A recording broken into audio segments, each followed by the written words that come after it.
Gen Podcast Kedokteran Edukatif dan Nasihat.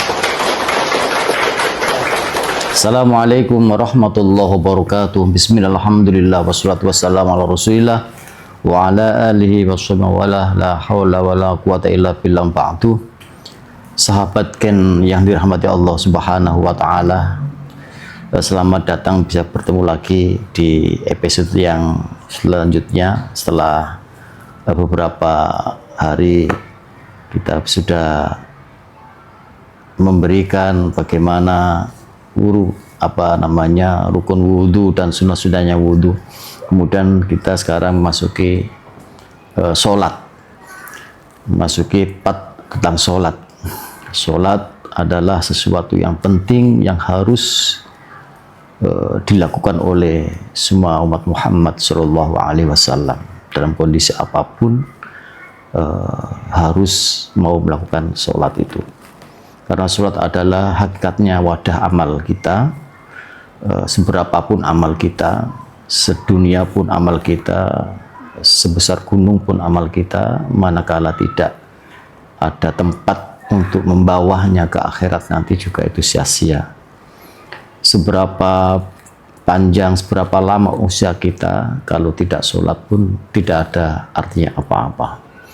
Oleh karena itu, dalam kesempatan ini kami dari penyuluh Gedong Tengen untuk memberikan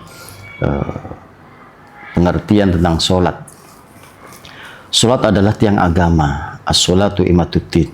Sholat itu tiang agama. Bahkan yang membedakan antara orang muslim sama non muslim itu adalah sholat. Maka sholat harus kita tegakkan, kita jaga, ya. Lebih-lebih yang 5 waktu ini, ya. Hafidhu ala sholati wa sholatil wusta. Hafidhu ala sholawati wa sholatil wusta. Kita harus jaga sholat kita agar kita hidup di dunia ini juga merasa aman, nyaman. Sahabat Ken yang dirahmati Allah Subhanahu wa taala, ketentraman, kenyamanan, kebahagiaan manusia di dunia ini ada hanya 2 hal. Yang berkaitan sama Allah, sama Robnya, dan yang satu berkaitan sama manusia. Tentunya kalau kita bisa sama Allah baik, kemudian sama manusia baik, insya Allah kehidupan kita akan menjadi baik. Sahabat yang dirahmati Allah Subhanahu wa taala, salat itu tujuan utamanya adalah tanha anil fahsya'i wal munkar. Kalau orang salat tentunya dia membekas, sehingga salat apapun yang dilakukan dalam salat, gerakan-gerakan itu sebenarnya ada fungsinya, ada maknanya. Yang nanti muaranya adalah tanha anil fahsya'i wal munkar. Mencegah dari kemungkaran, mencegah dari kemaksiatan, mencegah dari kecurangan, mencegah dari sesuatu yang dosa. Itulah utamanya melakukan sholat. Bagi orang yang muslim tidak melakukan sholat, itu tentunya dia tidak ada perisai sendiri untuk perisai daripada kemungkaran-kemungkaran itu, ya. Jadi sahabat Gen yang dirahmati Allah Subhanahu wa taala, sholat yang 5 waktu saja harus kita lakukan. Jangan sampai bolong, ya. Logikanya ketika wadah atau tempat untuk membawa amal kita itu kok bolong, maka apa yang kita bawa tentunya akan musnah atau hilang begitu saja, atau mungkin kacer, ya.